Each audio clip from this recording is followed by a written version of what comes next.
नमस्कार किसान भाइयों, स्वागत है एमएल फार्मिंग यूट्यूब चैनल में। और आज हम बात करने वाले हैं सोयाबीन में एक बहुत ही महत्वपूर्ण विषय के बारे में मैं आपको बताने वाला हूं।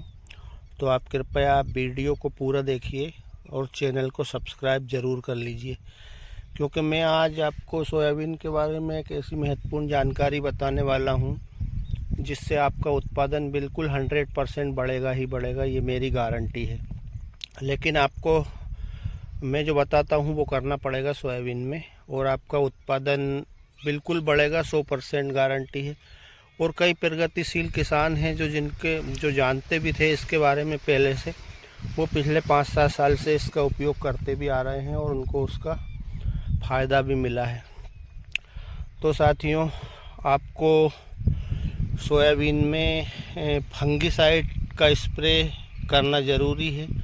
और फंगिसाइड का स्प्रे कब करना ज़रूरी है, क्योंकि कई किसान साथियों को तो पता है तो वो करते भी हैं उस स्टेज में, और कई डॉक्टर किसान साथियों को बताते भी हैं, तो लेकिन वो डॉक्टर की भाषा में ही बताते हैं, वो R3, R4, R5 स्टेज इस टाइप से। तो हमारे कई किसान भाइयों की समझ में वो बात आती नहीं है, उनके गले उतरती नहीं है, और वो ऊपर से ही हवा हो जाती है। तो मैं आपको किसान साथियों, आपको बिल्कुल एक सीधी सरल भाषा में समझाऊंगा जो आपको हर एक किसान भाई को समझ में आएगी कि फंगिसाइड का स्प्रे हमें सोयाबीन में कब करना चाहिए।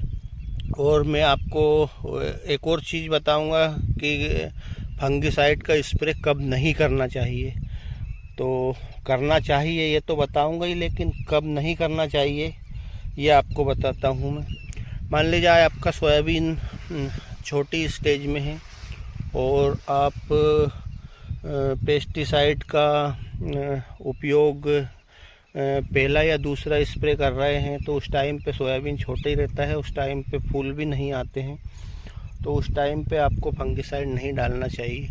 हाँ, यदि आपके सोयाबीन में कोई फंगस जनित रोग दिख रहा है तो आप एक बार सोच सकते हैं, वो भी हल्का वाला डाल सकते हैं, कोई सा भी, ज़्यादा हेवी वाला नहीं लेना है।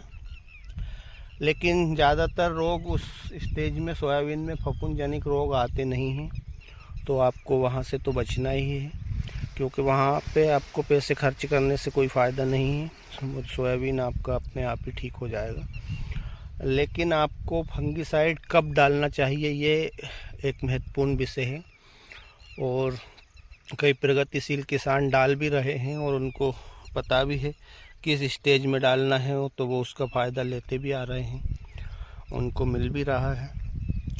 तो फंगिसाइड डालने का सबसे सही समय है किसान साथियों, जैसे मान लीजिए ये आपका सोयाबीन है और इसमें ये अभी तो कहीं के फूल बचे हुए हैं, करे बनने की स्टेज आ गई है।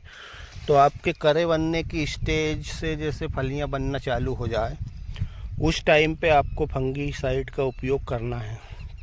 और उस टाइम पे आप फंगिसाइड का उपयोग करते हैं तो 100% गारंटी है कि आपका उत्पादन बढ़ेगा। वो उत्पादन आपका इसलिए बढ़ेगा क्योंकि आपका जो सोयाबीन है, मान लीजिए आज सोयाबीन की उम्र 110 दिन है, 100 दिन है, 95 दिन है, इस टाइप से है, तो वो सोयाबीन अपनी पूरा लाइफ सर्कल पूरा करने के बाद ही पकेगा, और उसकी जो उम्र है उस उम्र में ही कटेगा सोयाबीन।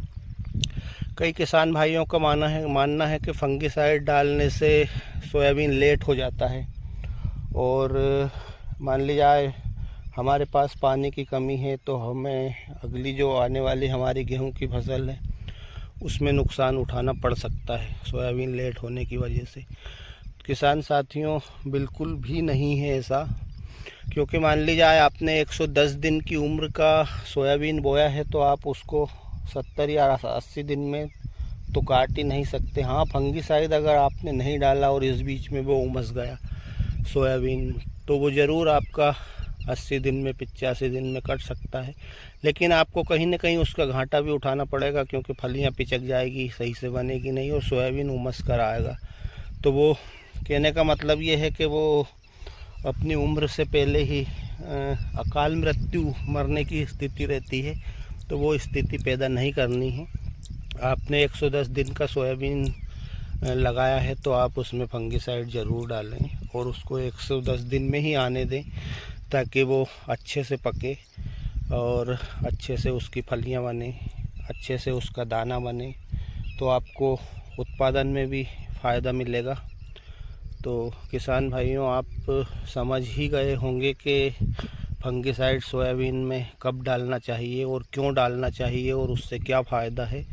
तो ये थी एक छोटी सी जानकारी जो किसान भाई इसके बारे में नहीं जानते थे, उन किसान भाइयों के लिए बहुत महत्वपूर्ण जानकारी है, क्योंकि मैं चाहता हूं कि सभी किसान साथी अपना उत्पादन अच्छे से ले सोयाबीन का, क्योंकि मेहनत सभी करते हैं, पैसा सभी लगाते हैं, इल्ली का स्प्रे सभी करते हैं, चारानाशक दवाई भी डालते हैं, पैसा उतना ही लगाते हैं, लेकिन थोड़ा से जानकारी के अभाव की वजह से उनका उत्पादन थोड़ा कम रह जाता है।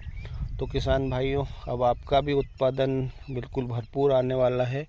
आप लेकिन फंगिसाइड का उपयोग गलत स्टेज में ना करें। मैंने जो आपको बताया है इस वीडियो में, उसी स्टेज में आप फंगिसाइड का स्प्रे करेंगे तो आपको भरपूर फ़ायदा मिलेगा। तो साथियों, मैं वीडियो को यहीं पे ख़त्म करता हूँ। मिलते हैं अगले वीडियो में। धन्यवाद।